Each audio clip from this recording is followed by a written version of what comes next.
welcome to another edition of Lab Rats. Lab Rats. Lab Rats. My name is Andy Walker. I'm Sean Carruthers. And today on the show, it's Mailbag! Mailbag! It's another Mailbag show. Yes. You guys seem to like these episodes.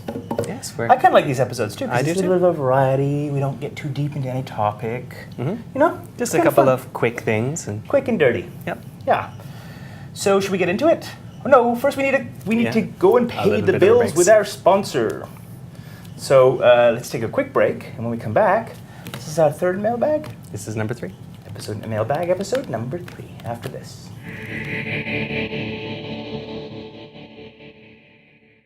If a doggy was the new Camtasia Studio 5, it would be the cutest. It would be obedient, and it wouldn't steal Aunt Betsy's purse. The new Camtasia Studio 5, screencasting software that's better than a doggy. Download it at www.techsmith.com.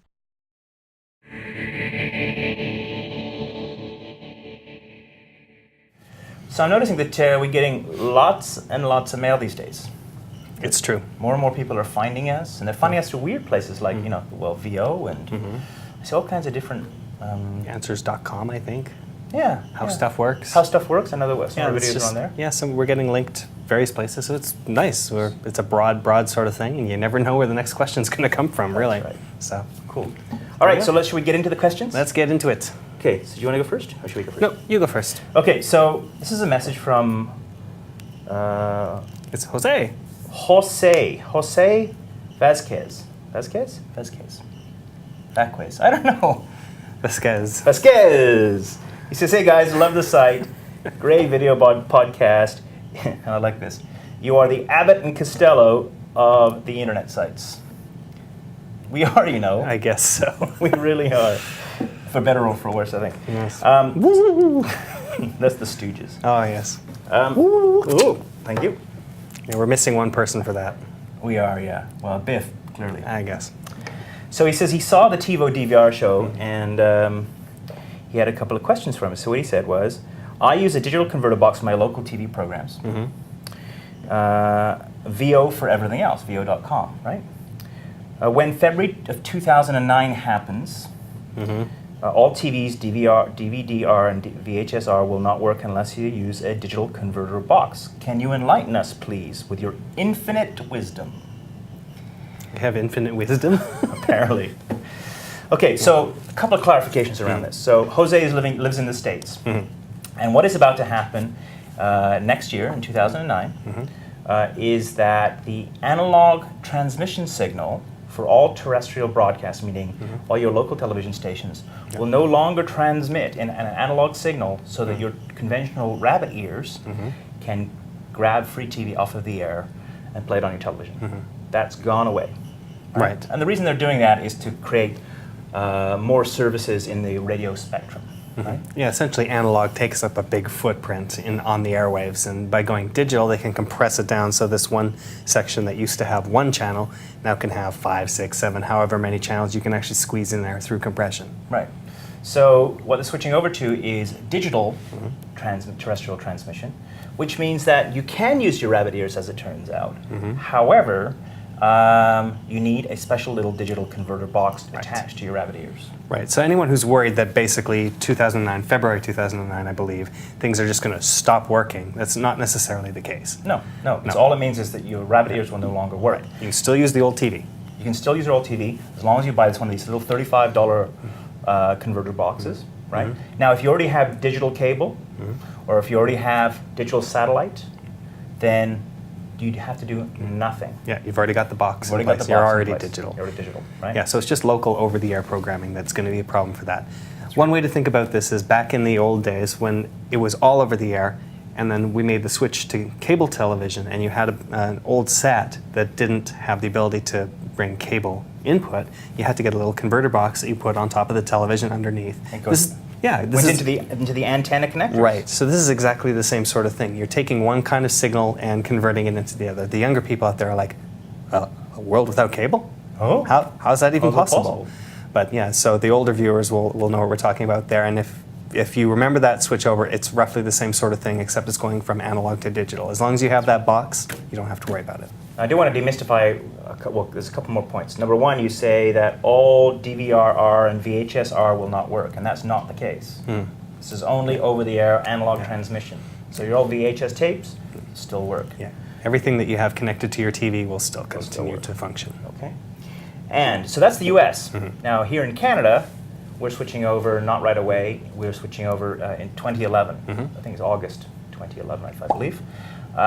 So we have a few years grace.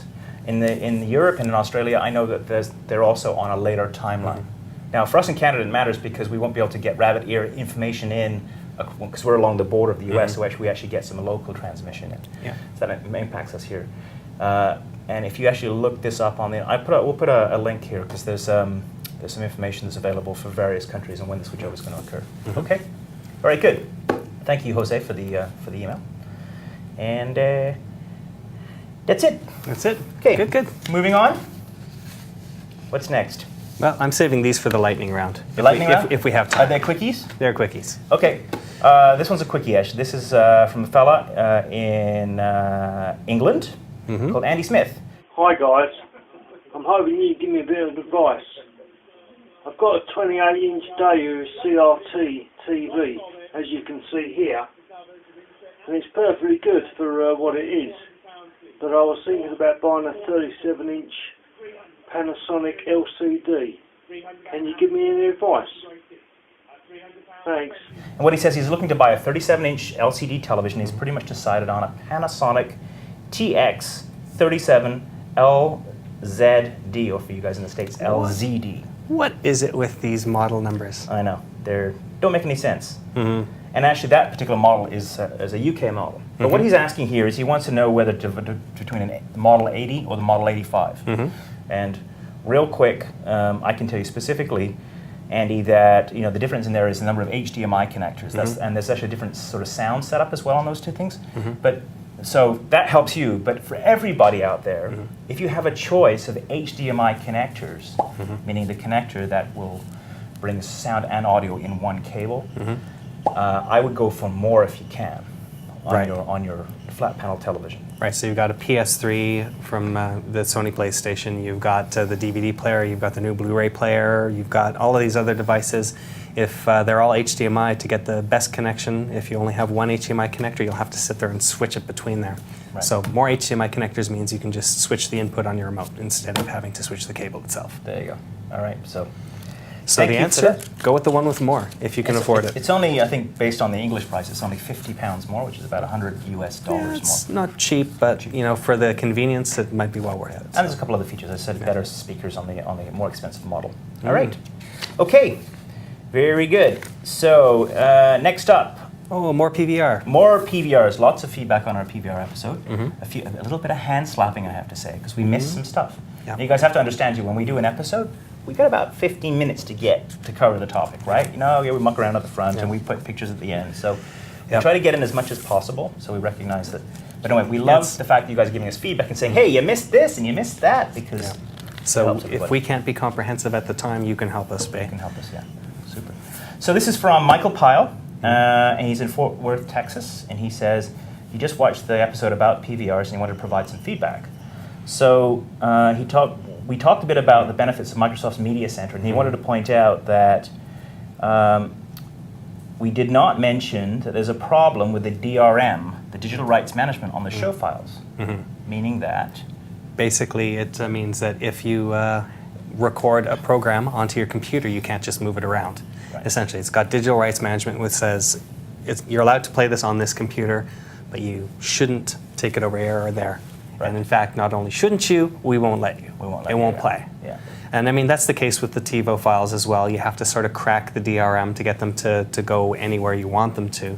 It gives you a little bit of latitude. You can use the Windows Media Extender to send them to another screen in your house, but you can't just take that file and give it to your friend at that point. Right.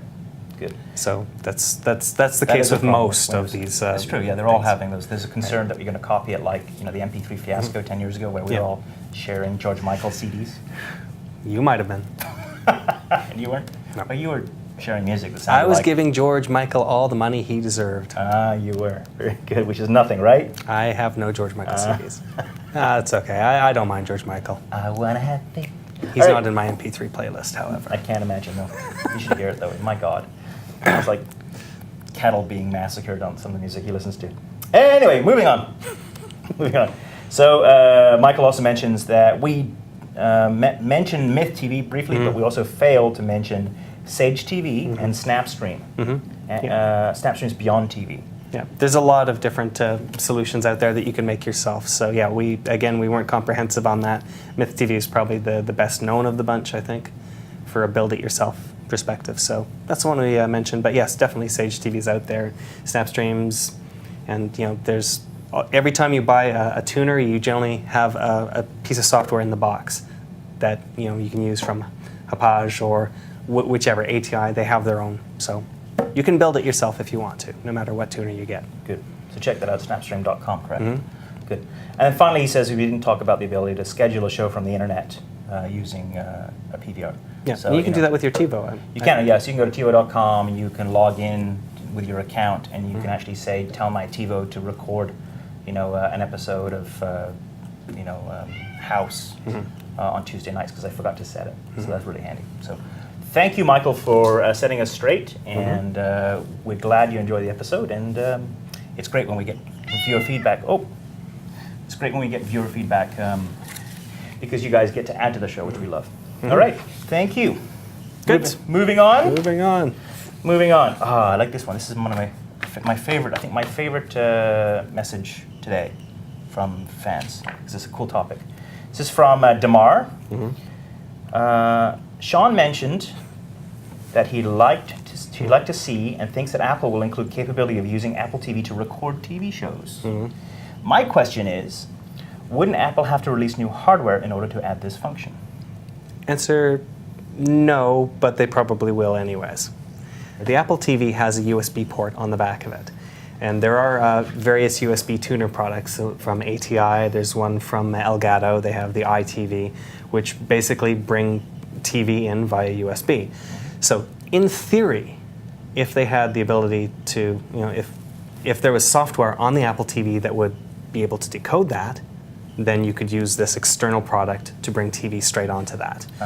Now, It'd be a hack, though, wouldn't it? At this point, it would definitely be a hack. So you might have firmware replacement that changes a bunch of other stuff. There's a bunch of firmware replacements that are already out there that allow you to play any codec you want. So it's not just the Apple branded stuff. Any video files, DivX, etc. You can do that at this point with a bit of a hack. It's not easy for the average consumer to do that. So that's what's in the way of this right now. In other words, if you have a tuner, you can't just plug it in and hope that it'll work. It's just not built into the Apple TV firmware at this point. Okay.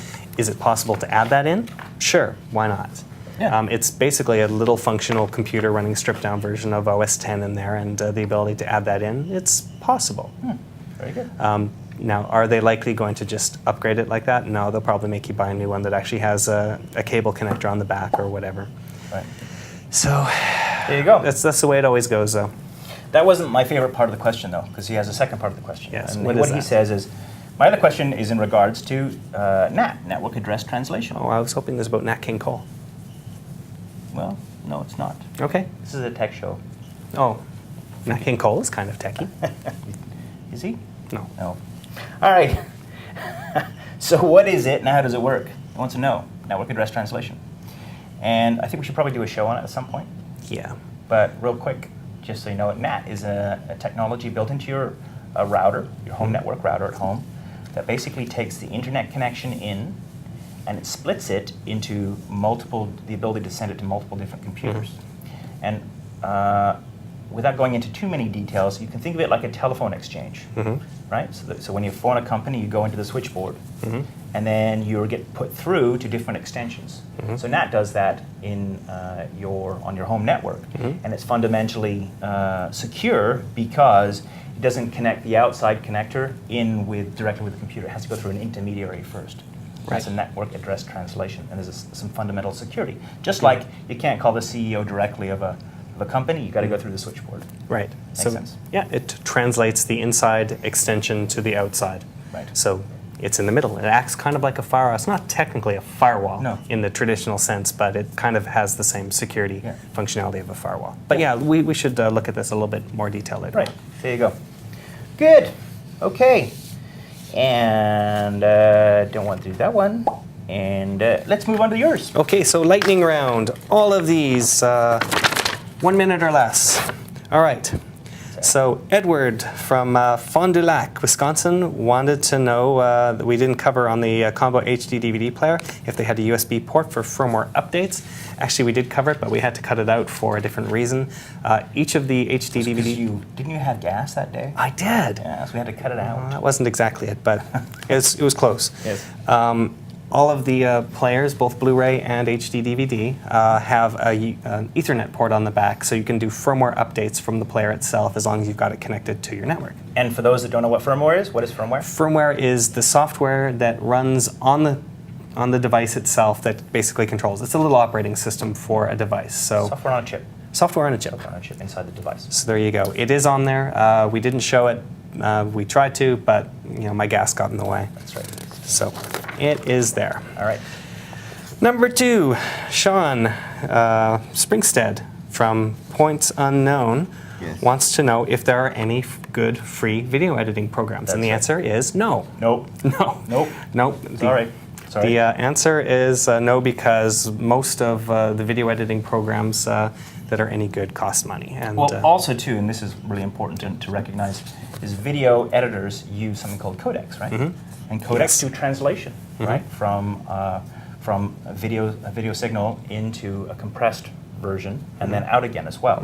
And there is licensing available around that, required to be paid to third parties. So you can't really offer a free video editor because there is fundamental cost built into it. Right? That said, there is a couple of really good cheap ones.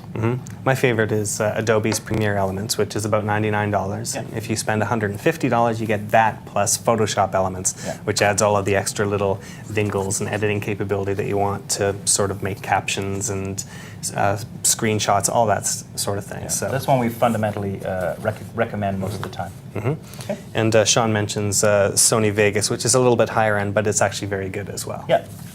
Very good. So, but yeah, if you want something free, you probably have to head over to the Linux space, and then you might not get everything you want, and you'll have to add things in yourself. And I know someone who's a Linux fan will probably write in and tell us what there is available. Right. But for the Windows fans out there, no.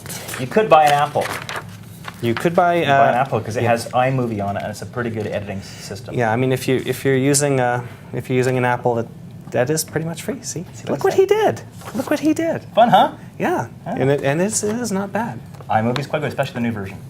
All right, so Roberto from Brazil wants to know why widescreen TV shows a movie with black bars. Yes. And you know what? We just did in episode 111, as you so kindly noted here, something about why widescreen and 4:3 TVs have black bars in various locations. Yes. So Roberto, we'd urge you to go back to episode 111. Do not adjust your set. Yes, right. To find out why they're there and how to deal with that. And it's fun one because we use cheese and chocolate. We use cheese and chocolate.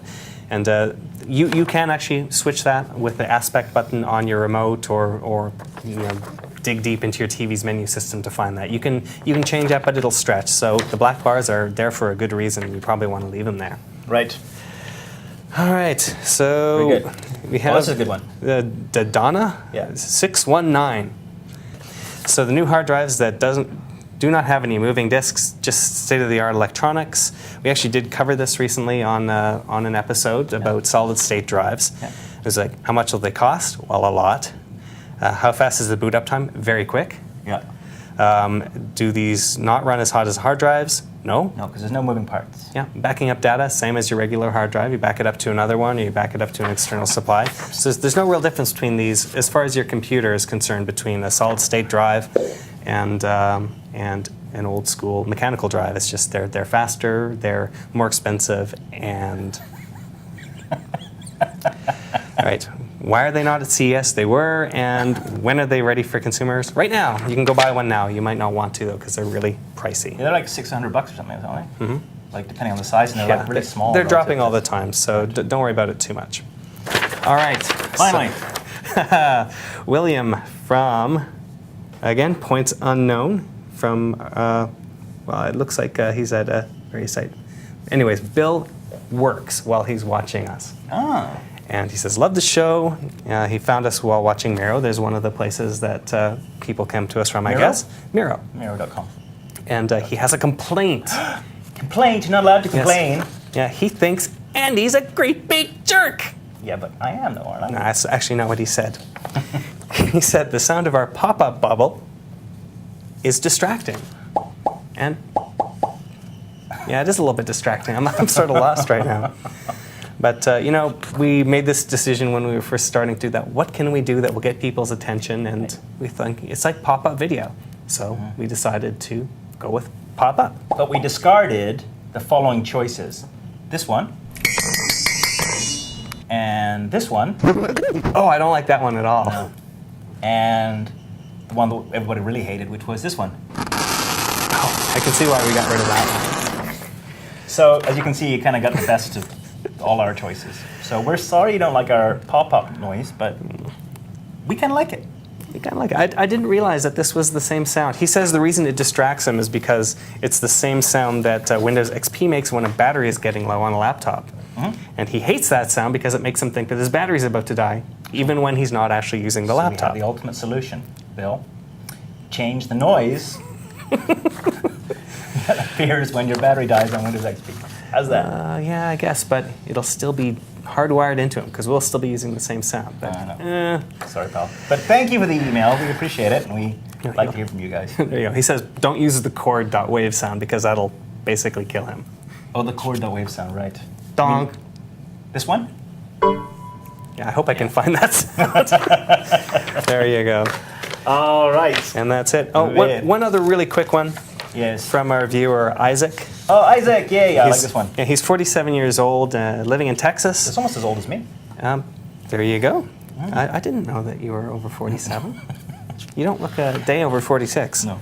Anyways, he knows nothing about computers at this point. He's actually coming to the world of computers after not really being involved in this, and he's learning, and he watches our videos and has no clue what we're talking about. And this is something we've actually been talking about recently, is like we try to think that we're bringing this technology down to a level that's more understandable to the general audience, and we think it is, but there's still this group of people out there that just don't get what we're talking about. And my mom is like this as well. I say, just click over there on the address bar on your browser, and she's like, the what and the where? What are you talking about?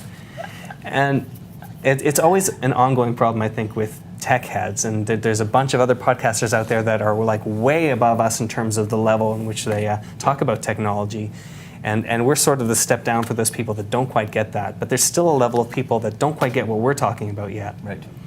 And the I/O bus with Yeah. the super USB charged 48 megabit per second. you know, even terms that are much more basic than that. There's people that are always learning, whether they're grandparents, kids, or whatever, that just don't quite understand that yet. And you know what?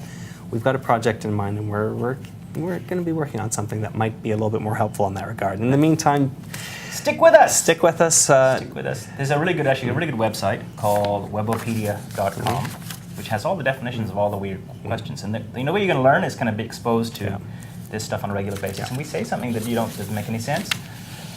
Fire up webopedia.com, look up the word, and stick with it. Yeah. Eventually, it starts to stick. Yeah, and it's like learning another language as well. It is. If you need to learn French or Italian or whatever, at the beginning it's all gibberish to you, except for the words that are sort of the same. But you know what? If you immerse yourself in it and keep paying attention, eventually you'll get it. Right. And we'll try to keep it somewhat dumbed down. I mean, look at my co-host. Look who I got. That's right. Can I click on the pretty pictures on my Apple computer, please? All right. That's it for not this episode, but we're going to take a break. Yep. We have pictures? We have a couple of pictures. All right, good. All right, well, when we come back, picture time. But first, a message from our sponsors.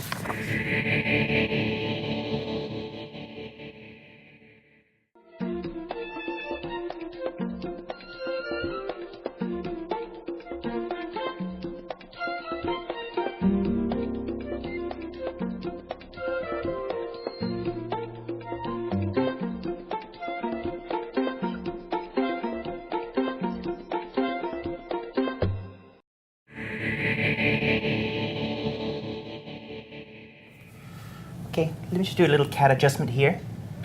Sorry. There we go. And maybe we could use that as a pop-up noise. We could. Yeah, it'd be fun. Okay. All of you with cats out there will quickly discover that this is not necessarily the best sound to have ping-ponging around your house. That's right. And that's not the best sight to have ping-ponging around your eyes. All right. All right. Well, we have some pictures. Good. Picture time. Picture time. It's picture time. Picture time. I love picture time. Sorry. All right. Are we good to go? Yes. Okay. Our first picture.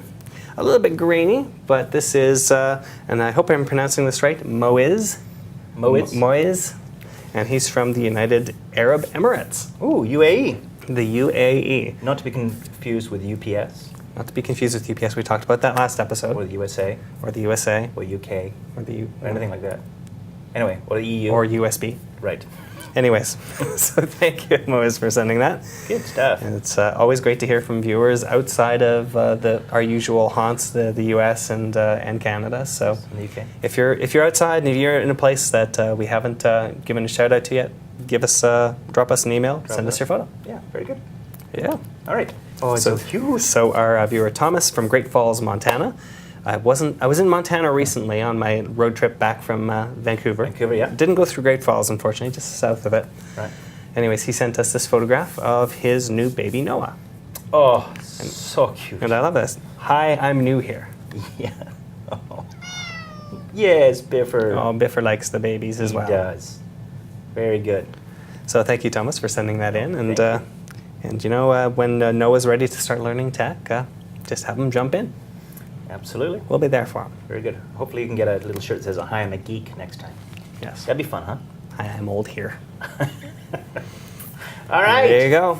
Don't forget to visit our forums at cyberwalker.com/forums. Mm-hmm. And visit us at labrats.tv. Yes. And if you have email you want to send us, Including a question for our next mailbag. yes, Feedback at labrats.tv. It's all together now.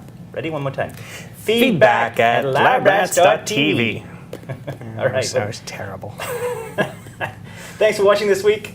Thanks for downloading. Thanks for pushing play on your VCR, whatever, however you see us. My name is Andy Walker, I'm Sean Carruthers. and we'll see you next time. Bye. Are you